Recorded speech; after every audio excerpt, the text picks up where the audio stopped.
بسم اللہ الرحمن الرحیم۔ محترم ناظرین السلام علیکم۔ مسجد نبوی میں ایک ستون کو ستون حنانہ کہا جاتا ہے۔ لفظ حنانہ کا معنی چیخ و پکار کرنے والے کے ہیں۔ مسجد نبوی کے اس ستون کو حنانہ کہنے کا مطلب یہ ہے کہ رسول اکرم صلی اللہ علیہ وآلہ وسلم کے حیات طیبہ میں یہاں ایک کھجور کا دنا ہوا کرتا تھا۔ نماز پڑھنے کے بعد رسول خدا اس دنے کا سہارا لے کر مسلمانوں سے خطاب کیا کرتے تھے۔ ایک مومن خاتون نماز کے لیے روزانہ مسجد آتی تھی۔ ایک دن اس خاتون نے حضرت سے کہا، یا رسول اللہ، آپ بوڑھے ہو چکے ہیں، اب آپ نماز کے بعد کھڑے ہو کر خطبہ نہیں دے سکتے۔ میرا بیٹا بڑھئی ہے، اگر آپ اجازت دیں وہ آپ کے لیے ممبر بنا دے گا اور آپ اس پر بیٹھ کر خطبہ دیا کریں گے۔ رسول اکرم صلی اللہ علیہ وآلہ وسلم نے اس کی پیشکش قبول فرمائی۔ عورت نے اپنے بیٹے سے کہا کہ وہ حضرت کا ممبر تیار کرے۔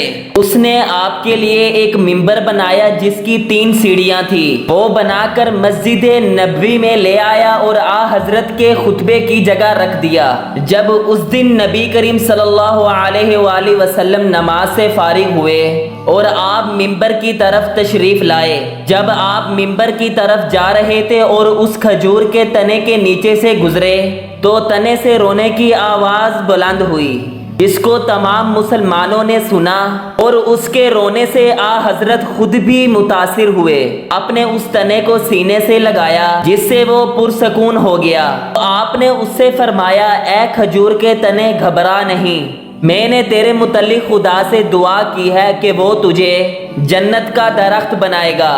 اس کے بعد وہ تنا خاموش ہو گیا اور اس کے رونے کی آوازیں ختم ہو گئی۔ بیان کیا جاتا ہے کہ وہ تنا بنی امیہ کے عہد تک مسجد میں باقی رہا۔ اروان اولاد کے عہد حکومت میں تو مسجد کی توسیع کی گئی، اسے کاٹ کر پھینک دیا۔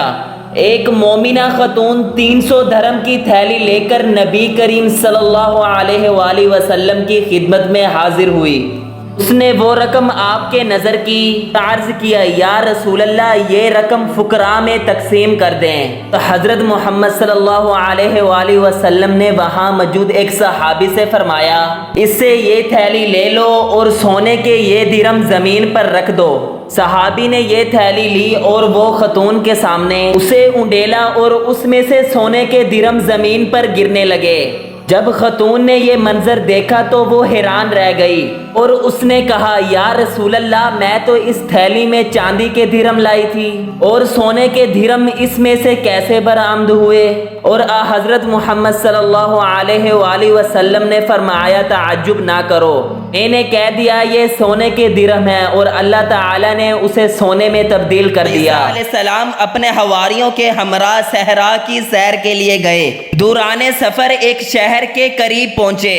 انہوں نے راستے میں خزانے کے نشانات پائے۔ حواریوں نے حضرت عیسیٰ علیہ السلام سے کہا، ہمیں حکم دیں، ہم یہاں رکیں اور اس خزانے کو نکالیں۔ حضرت عیسیٰ علیہ السلام نے انہیں اجازت دیتے ہوئے فرمایا، آپ لوگ خزانہ نکالنے کے لیے یہاں پر رکیں، میرے خیال میں اس شہر میں اور بھی خزانہ ہے، میں اس کی تلاش میں جاتا ہوں۔ حواری حضرات وہاں پر رکے اور حضرت عیسیٰ علیہ السلام شہر میں داخل ہوئے۔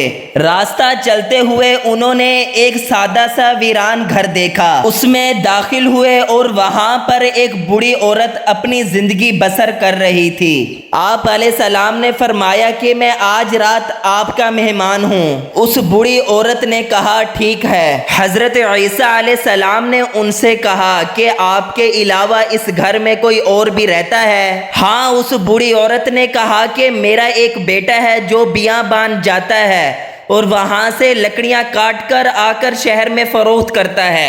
اس کام سے جو آمدنی ہوتی ہے اس سے ہمارے زندگی کے اخراجات پورے ہوتے ہیں۔ اس کے بعد وہ بوڑھی عورت جو حضرت عیسیٰ علیہ السلام کو نہیں جانتی تھی نے حضرت کو کمرے میں ایک علیحدہ جگہ دی اور ان کی مہمان نوازی کی۔ ابھی زیادہ دیر نہ گزری تھی کہ اس کا بیٹا صحرا سے واپسی گھر آیا۔ ماں نے اس سے کہا کہ آج رات ہمارے ہاں ایک قابل احترام مہمان ہے، کہ ان کی پیشانی سے زہد و تقوی، عظمت و پارسائی کا نور چمکتا ہے، ان کی ہم نشینی کو غنیمت سمجھو۔ وہ لڑکا حضرت عیسیٰ علیہ السلام کے پاس آیا، ان کا شیان شان احترام کیا اور ان کی تواضع کی۔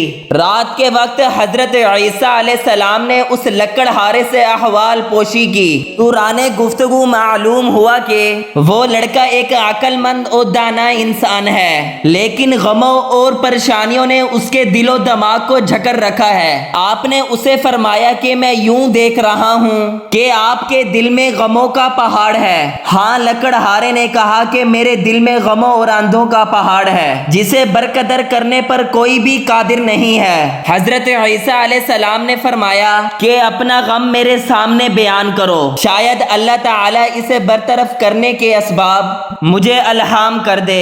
ایک دن میں پوسٹ پر لکڑیاں اٹھائے بادشاہ کے محل کے سامنے سے گزرا۔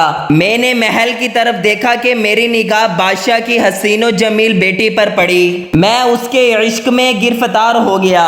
دن بہ دن میرے دل میں اس کا پیار بڑھتا گیا، لیکن یہ کام میری قدرت سے باہر ہے۔ اس دکھ کا موت کے سوا کوئی علاج نہیں ہے۔ حضرت عیسیٰ علیہ السلام نے فرمایا، اگر تم اس لڑکی کو چاہتے ہو میں تمہارے وسائل کے وسائل مہیا کر سکتا ہوں۔ لکڑہارے نے سارا واقعہ اپنی والدہ کے گوشت خوار کیا۔ ماں نے کہا، اے میرے بیٹے، میرے خیال میں ہمارا یہ مہمان عظیم شخص ہے، اگر اس نے قول دیا ہے تو وہ اسے ضرور پورا کرے گا۔ اس کے پاس جاؤ اور وہ جو کچھ کہے اسے سنو اور اس کی اطاعت کرو۔ اگلی صبح وہ لکڑہارا حضرت عیسیٰ علیہ السلام کے پاس آیا۔ حضرت علیہ السلام نے اسے کہا، بادشاہ کے پاس جاؤ اور اس سے اس کی لڑکی کا ہاتھ مانگو۔ لکڑہارا محل کی طرف روانہ ہوا۔ جب وہ محل کے اندر داخل ہوا تو دربانوں نے اس کا راستہ روکا اور پوچھا، تمہیں بادشاہ سے کیا کام ہے؟ میں بادشاہ سے اس کی لڑکی کا رشتہ مانگنے آیا ہوں۔ وہ لوگ اس کا مذاق اڑاتے ہوئے ہنسے۔ وہ لوگ بادشاہ کو ہنسانے کے لیے اسے بادشاہ کے پاس لے گئے۔ اس نے صاف صاف بادشاہ سے کہا کہ میں تمہاری لڑکی کا رشتہ مانگنے آیا ہوں۔ بادشاہ نے مذاق اڑاتے ہوئے کہا، میری بیٹی کا حق مہر اتنی مقدار گوہر یا گوت، اتنا چاندی اور سونا ہے، اور یہ مقدار اتنی ہے کہ حکومت کے خزانے میں بھی اتنی مقدار نہیں ہے۔ لکڑہارے نے کہا کہ میں ابھی جاتا ہوں، اس کا جواب بعد میں دوں گا۔ لکڑہارا حضرت عیسیٰ علیہ السلام کے پاس آیا اور سارا واقعہ بیان کیا، اور حضرت عیسیٰ علیہ السلام ویرانے میں گئے اور جہاں مختلف قسم کے پتھر پڑے ہوئے تھے، حضرت عیسیٰ علیہ السلام نے اعجاز الہی کے ذریعے ان پتھروں کو بہت یاقوت اور سونا چاندی بنا دیا۔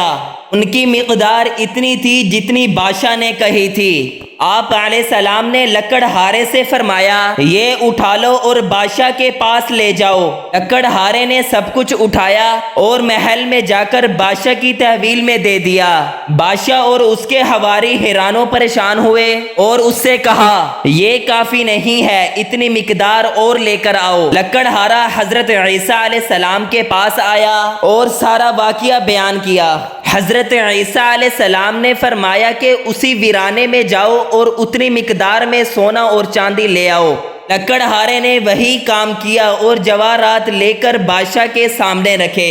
بادشاہ نے اس کے ساتھ گفتگو کی تو سمجھا کہ یہ سارے معجزات اسی مہمان کے ہیں جو اس لکڑہارے کے گھر میں رہ رہا ہے، اور وہ مہمان حضرت عیسیٰ علیہ السلام کے علاوہ اور کوئی نہیں ہے۔ اس نے لکڑہارے سے کہا کہ اپنے مہمان کو کہو کہ یہاں آئے اور میری بیٹی کا نکاح تمہارے ساتھ پڑھے۔ لکڑہارا حضرت عیسیٰ علیہ السلام کے پاس آیا۔ آپ علیہ السلام نے رات کے وقت بادشاہ کی بیٹی کا نکاح لکڑہارے کے ساتھ پڑھا۔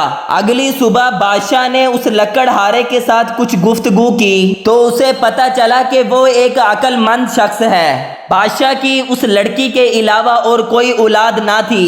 اس نے لکڑہارے کو اپنا ولی عہد بنایا اور تمام درباریوں اور حکومتی افراد کو حکم دیا کہ اس کے داماد کی بیعت کریں۔ حکم کی اطاعت ہوئی۔ اگلی صبح مرگی کے دورے سے اچانک بادشاہ اس دنیا سے وفات پا گئے۔ درباریوں اور حکومتی افراد نے اس لکڑہارے بادشاہ کے داماد کو تخت سلطنت پر بٹھا دیا اور ملک کے تمام اختیارات اس اس کے سپرد کیے تو یوں وہ ایک ملک کا مقتدر بادشاہ بن گیا۔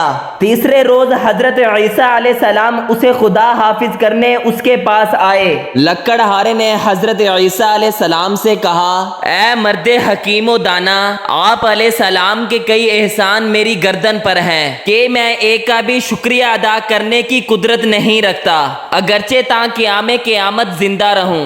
گزشتہ سب میرے دل میں ایک سوال آیا، اگر آپ علیہ السلام نے جواب نہ دیا تو جو کچھ آپ نے میرے اختیار میں دیا ہے اس کا مجھے کوئی فائدہ نہیں ہوگا۔ حضرت عیسیٰ علیہ السلام نے پوچھا، وہ کون سا سوال ہے؟ لکڑہارے نے کہا کہ میرا سوال یہ ہے کہ اگر آپ علیہ السلام مجھے 2 دن میں لکڑہارا سے بادشاہ بنا سکتے ہیں تو آپ نے اپنے لیے کیوں سادہ زندگی اختیار کی ہوئی ہے اور بادشاہ بننے اور دنیا کے عیش و نوش سے منہ پھیر رکھا ہے؟ حضرت عیسیٰ علیہ السلام نے فرمایا کہ وہ شخص جس نے خدا کو پہچانا اور اس کی طرف سے قیامت و جزا سے آگاہ ہوا، دنیا کی بے ثباتی کو سمجھتا ہے، وہ دنیا فانی کی سلطنت اور اس کے ناپائیدار امور سے دل نہیں لگاتا۔ ہم اللہ تعالیٰ کے ایسے روحانی لذت کے حامل ہیں اور دنیا کی لذت اس کے مقابلے میں ناچیز ہے۔ اس کے بعد حضرت عیسیٰ علیہ السلام نے اس کے سامنے کچھ مان کی لذتیں اور درجات اور ملکوتی نعمتوں کی وضاحت کی۔ وہ لکڑہارا مطلب کو اچھی طرح سمجھ گیا، اس کے اندر عجیب تبدیلی رونما ہوئی۔ اس نے حضرت عیسیٰ علیہ السلام کی طرف متوجہ ہو کر یہ کہا، آپ علیہ السلام سے شکوہ ہے، آپ کیوں ایک بہتر اور خوبصورت راستے پر چلے ہیں اور مجھے ایک دنیا کے کٹھن راستے پر ڈال دیا ہے؟ حضرت عیسیٰ علیہ السلام نے فرمایا، میں نے یہ کام اس لیے کیا کہ میں تمہاری عقل و دانائی کا امتحان لوں اور ان امور کو ترک کرنا پاداش کا موجب اور دوسروں کے لیے عبرت حاصل کرنے کا سبب ہو۔ لکڑہارے نے تخت سلطنتی اور تمام حکومتیں تشکیلات کو چھوڑا اور وہی لکڑہارے کا لباس پہن کر حضرت عیسیٰ علیہ السلام کے پیچھے چل پڑا تاکہ جب تک زندہ رہے ان کا ہم نشین رہے۔ حضرت عیسیٰ علیہ السلام اس کو ہمراہ لے کر اپنے حواریوں کے پاس آئے اور فرمایا، یہ مرد وہ خزانہ ہے جو میرے خیال میں اس شہر میں موجود تھا، میں اسے تلاش کر کے تمہارے پاس لے آیا ہوں۔ یہ ہے خزانہ، نہ کہ وہ مادے خزانہ جس کے لیے آپ سب یہاں پر پڑے ہوئے ہیں۔ یقیناً یہی خزانہ ہے کہ انسان حق کو پہچانے، اپنی نہ کہ دنیا اپنی آخرت کو بھی کامیاب اور کامران کر لے۔